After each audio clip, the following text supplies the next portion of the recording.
So which came first, the chicken or the egg?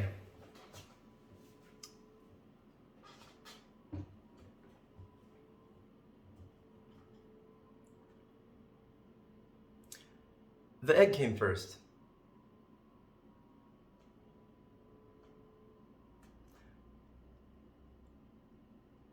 Actually, well, okay, if I'm going to use this analogy, let's just say the chicken came first. Why? Because before the chicken existed, there were no chickens. And you take something that was maybe the cousin of a chicken, like a turkey, and you take a pigeon, and if for some reason a turkey and a pigeon could reproduce, guess what? Pop! Out pops a chicken. Well, except the chicken would pop in the form of an egg, so there, a chicken egg. But the chicken happened first.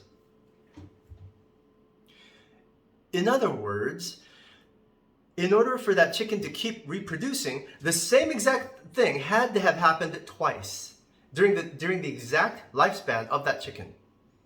So there's this one turkey that mates with one pigeon, and a totally different turkey and a totally different pigeon mated at the same time, and normally they wouldn't be able to reproduce, but for some reason, there was some cosmic radiation, maybe a supernova somewhere, or maybe not even a supernova, maybe just some stars that happened to coincidentally produce rays that intersected right at the exact same location as the egg cell and the sperm cell, that mutated the DNA of the pigeon and the turkey just enough to where they could actually create a viable egg, well, a viable offspring that could reproduce again, unlike mules. Did you get that? Does that make sense to you? Normally, I don't know if pigeons and turkeys can mate. I don't know. I know that, what is it? Horses and donkeys can mate and then they produce mules that are infertile or something like that, right? I don't know if pigeons and turkeys can mate. But let's say they did.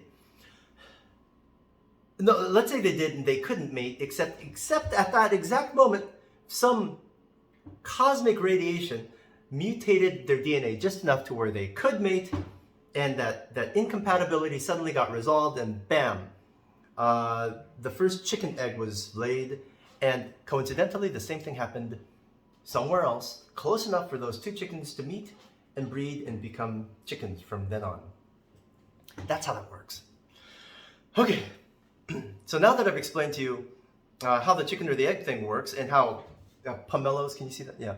Pomelos and mandarins make oranges, and how the lemon was made. There were no lemons before citrons and bitter oranges were put together. None. They didn't exist thousands of years ago. Citrons and bitter oranges were only put together a couple decades ago, I think, a couple hundred years. I don't know. You'll have to look it up on your own. But now, lemons can reproduce. They have seeds on their own. You just plant a lemon seed and you get a lemon tree. Cool, huh? What about you? What about you? You, the moment you were conceived, let's put it to you this way. Two turkeys mate. Two turkeys mate and have a baby. What's that baby going to be? A chicken? No. Two turkeys mate, the baby's going to be a turkey.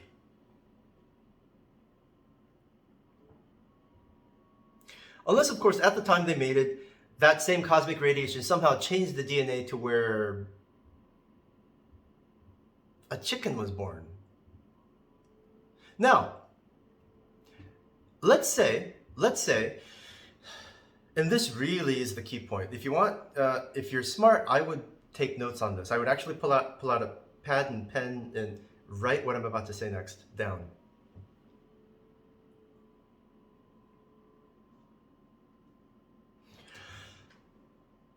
In order for turkeys to produce a chicken, it has to be done when there's only one cell. Because that one cell is the blueprint for the entire cellular replication to happen that makes this new chicken. If that mutation happens, say on the 3rd cell, or after the 90 billionth cell. You know what that's called? Cancer. When your DNA produces totally different DNA from the get-go, when there's only one cell, now you've got mutation. When do you have only one cell? The moment you're fertilized, you're just one. You're the egg that's just been fertilized. Bam! Doop! That exact same moment, before that split happens, before that egg cell goes and becomes 2 cells, or at this moment, cosmic radiation hits you. As your DNA is forming, you don't think that this double helix that's forming is influenced by the rays from the only thing in the universe, which are stars. When something as simple as some kilohertz frequency can make water do this or water do this, if you play the frequency while the water is being poured out of a spout or a spigot or a hose, you don't think the radiations of the universe influence who you are? Some people are divided amongst themselves. Some people are constantly torn amongst themselves. Well, if you were conceived at the exact moment when there were discordant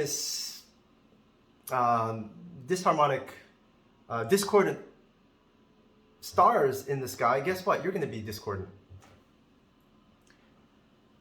If you're born, some people are super single-minded. They're absolutely driven and focused. If you're born under the influence of just one dominant constellation or star radiation,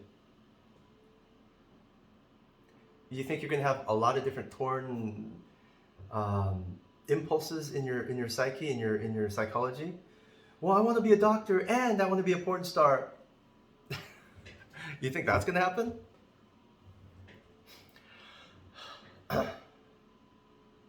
You don't think about how seriously, how profoundly stars influence you, because you just don't think about stars at all, because you don't ever look at stars, because you can't. You can't. But humanity, throughout millennia and millennia, that's all they've been doing. And the 200 IQ guys have already figured out patterns. Just like TA patterns that enabled me to tell you when to short, when to long, when to buy, when to sell. I might miss a pattern because I'm sleeping. I might miss a harmonic because I'm out to dinner, or I just don't need any more money this year. And I don't care or give a shit, but they're all knowable. They're all knowable. And the 200 IQ, 300 IQ geniuses that lived thousands of years ago already told you what they are.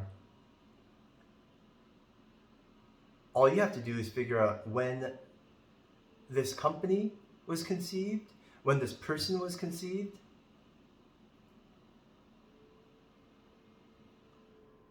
to know whether this person is going to be good luck or bad luck, whether this stock is going to be good luck or bad luck. This location is going to be good luck or bad luck to you. Of course, it's in ancient Han characters.